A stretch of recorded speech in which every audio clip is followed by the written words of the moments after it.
Igbo ndị ọma, anyị ka nọkwa n'akwụkwọ a bụ Ụkwa Ruo Oge Ọda. Cheta na ebe anyị kwụsịrị bụ ebe Ngọzi hụrụ na Chude ebewela akwa nke ya.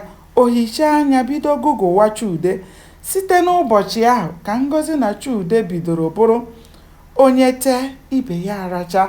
Chude wee kwe Ngọzi nkwa na ya agaghị anọrọ ndụ mmadụ Chukwu kere eke arụọ ya aka ghara ibu ọnụ akpụ labe nne ya.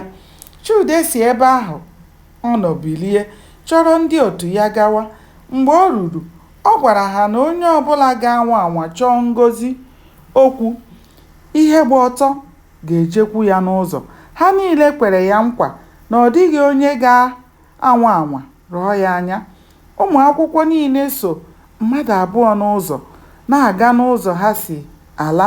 Ụfọdụ budoro ibe ha igbe akwụkwọ, ụfọdụ chidoro ibe ha uwe, ụfọdụ na-eti mkpu, ndị ọzọ na-eti etu ibe ha aha, ụfọdụ na-aba mba, ma ha agaghị ebido ọgụ ma ha erughị ebe onye nkụzi agaghị ahụ ha anya.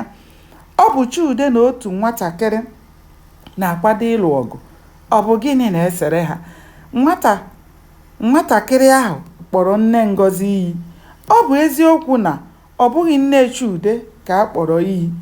Ihe mere ebiriri atụrụ iwe, n'ihi na ihe mere ọnụ emeela afọ.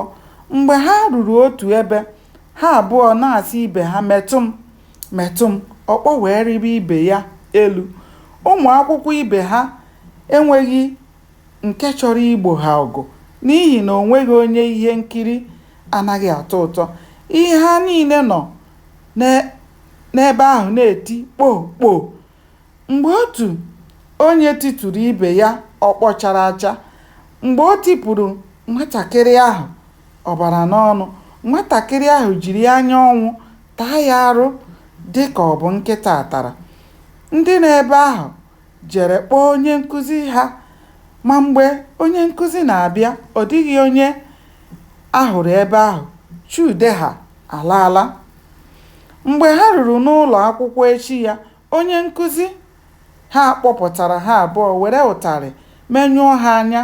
Iwe were Chude maka ụtarị a pịara ya, ma obi dị ya mma na ọ bụ maka Ngọzi ka ejiri pịa ya ụtarị.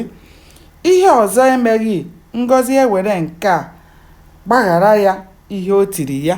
Gbanị ya na-esonyere m ka anyị chọpụta kene ihe mere n'ime akwụkwọ a bụ Ụkwa Ruo Oge Ọda.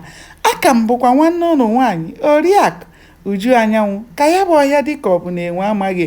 Ụbọchị nta ka anyị chụọ n'Owere nchi. Ndewo, ka o mesịa.